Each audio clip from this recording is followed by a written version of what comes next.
ஸ்ரீ குருப்யோ நமக. இன்று ஆதிசங்கர பகவத்பாதால் இயற்றிய ஸ்ரீ சுப்பிரமணிய புஜங்க ஸ்தோத்திரத்தின் 6வது ஸ்தோத்திரத்தை பதிவிடுகிறேன். முதல்ல ஸ்லோகத்தை பார்ப்போம். கிரவு மன்னிவாசே நராயேதி ரூடாக ததா பர்வதே ராஜதேதேதி ரூடாக இதீவ பிருவன் கந்த சைலாதி ரூடாக சதேவோ முதேமே சதாசண்முகோஸ்து. கிரவு மன்னிவாசே நராயேதி ரூடாகா. இந்த ஸ்லோகம் ஆரம்பிக்கிறது. இந்த ஸ்லோகத்தில் ஒரு சிறப்பு என்னன்னா, குன்றிருக்கும் இடமெல்லாம் குமரன் இருக்கும் இடம் என்ற வாக்கியத்தை வெளிப்படுத்தும் விதமாக இந்த ஸ்லோகம் அந்த பர்வதங்களை பற்றி உரைக்கிறது. அவருக்கும் அந்த பர்வதக்குமான தொடர்பை இங்கே கொண்டு வரார் ஆதிசங்கர பகவத்பாதால். முதல்ல ஆரம்பிக்கிறதே கிரின்னு தான் ஆரம்பிக்கிறது, கிரவு மன்னிவாசே. அடுத்த லைனில் ததா பர்வதே, பர்வதம்னு சொல்கிறாரு. இன்னொரு மலையினுடைய பெயர்கள் பல இருக்குது. கிரி, அச்சலம், பர்வதம், சிகரம், சைலம். 3வது லைனில் சைலம்னு வர்றது. இதீவ பிருவன் கந்த சைலாதி ரூடாகா. அந்த மலைக்கும் அந்த குன்றுக்கும் குகனுக்கும் உள்ள தொடர்பை இங்கே விவரிக்கிறார். இதனுடைய அர்த்தம் பாருங்கோ. கிரவு மன்னிவாசே நராயேதி ரூடாக ததா பர்வதே ராஜதேதேதி ரூடாக. கிரவு மன்னிவாசே, கிரின்னா மலை, நிவாசம்னா வசிக்கிறது. கிரவு மன்னிவாசே, என்னுடைய வாசஸ்தலமாகிய மலை மீது நராயேதி ரூடாக. நரன்னா மனிதன் ஐயா. நராயேதி ரூடாக, எந்த மனிதன் ஏறுகின்றானோ, ஏறுனா அவரை தரிசனம் பண்ணுறானோ அப்படின்னு அர்த்தம், உள்ளர்த்தம். ததா பர்வதே ராஜ தேதேதி ரூடாகா. அந்த மனிதன் ரஜத பர்வதம்னு சொல்கிறது வெள்ளி மலை, கைலாய மலையை ஏறி விடுகிறான் அப்படின்னு சொல்கிறார்.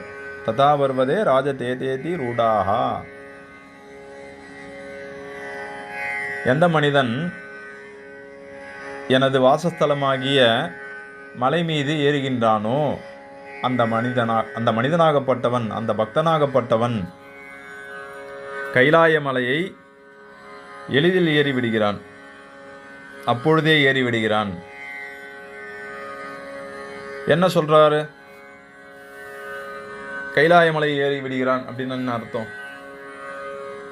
கைலாச பதம் அடைந்தான்னு சொல்றோம். அப்படின்னா அவன் மோட்சத்தை அடைகிறான்னு அர்த்தம்.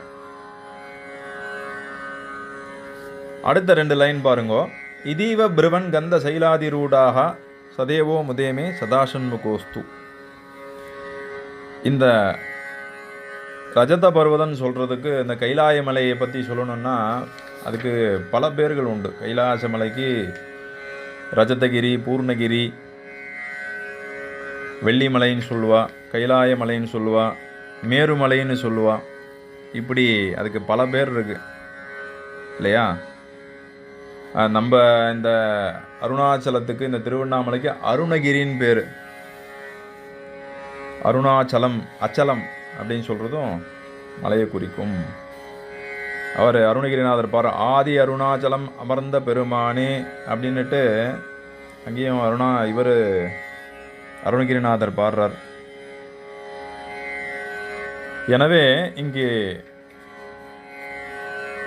குன்றுக்கும் இந்த குமரனுக்கும் உள்ள தொடர்பை இங்கே விவரிக்கிறார்.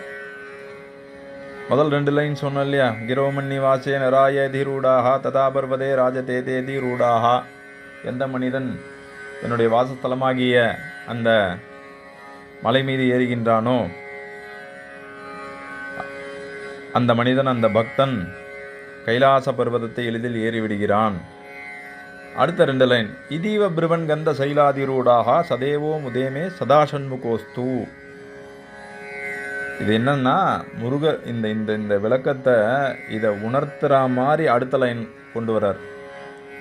இதை உணர்த்தும் வகையிலேயே கந்தமாதன பர்வதத்தில் நீ வீற்றிருக்கிறாயோன்னு அந்த மாதிரி கந்த சைலாதிரூடாகா. இந்த ரகசியத்தை உணர்த்தவோ, இந்த ரகசியத்தை உணர வைக்கவே அந்த சண்முகநாத பெருமான் கந்த சைலாதிரூடாக அந்த கந்தமாதன மலையில் வீற்றிருக்கிறாரோ இதை உணர வைக்க தான் அங்கே இருக்கிறாரா அப்படின்றார். இதீவ பிரவன் கந்த செய், அது மாதிரி தான். அதனால தான் அந்த கந்தமாதன மலையில் அவர் வீட்டிருக்கிறார். கந்தமாதன மலை திருச்செந்தூரில் இருக்குது. கந்தமாதன மலைன்னு சொல்லுவாள். இதை உணர்த்தும் வகையில்தான் அந்த சண்முகநாத பெருமான் அந்த கந்தமாதன மலையில் அமர்ந்திருக்கின்றாரோ. அந்த கந்தமாதன மலையில் அமர்ந்திருக்கும் அந்த திருச்செந்தூர் சண்முகநாத பெருமான் சதேவோ முதேமே சதா சண்முகோஸ்து அப்படின்றார். எப்பொழுதும் எனது மகிழ்ச்சிக்காக இருக்கட்டும் அப்படின்னு இவர் இந்த ஸ்லோகத்தில் முடிக்கிறார்.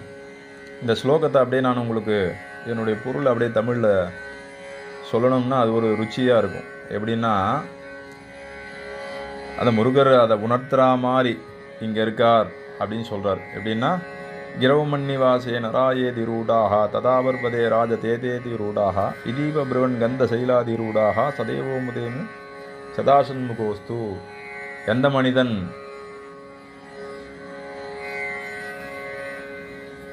எனது வாசஸ்தலமாகிய அந்த மலை மீது ஏறுகிறானோ, ஏறும்போதே ததாபர்வதே ராஜ தேதேதி ரூடாக கைலாசமலையில் ஏறி விடுகிறார்கள். இதை விளக்கும் வகையில் கந்தமாதன மலையில் மீது எழுந்திருக்கும் அந்த சண்முகநாத பெருமானை, அந்த சண்முகநாத பெருமான் ஆறுமுக தெய்வம் எப்பொழுதும் எனது மகிழ்ச்சிக்காக இருக்கட்டும் அப்படின்னு சொல்கிறார். அதனால் முருகப்பெருமானை அவருடைய குன்றுகளில் ஏறி அவரை தரிசனம் பண்ணிங்கன்னா உங்களுக்கு கைலாசமலையில் ஏறுகின்ற பாக்கியம் கிடைக்கும். கைலாசமலையை நீங்கள் ஏறிடுவீங்க ஈஸியாக. அப்படின்னா என்ன, உங்களுக்கு சுவாமியோட அனுகிரகமும் கிடைக்கும், மோட்சம் அடைவீர்கள் அப்படின்றதான் இதனுடைய மறைமுக கருத்து.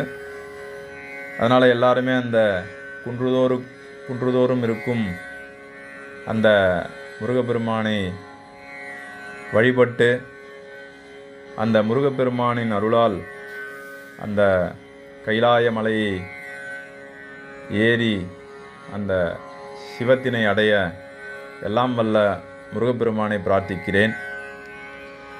ஸ்ரீமாத்ரே நமக.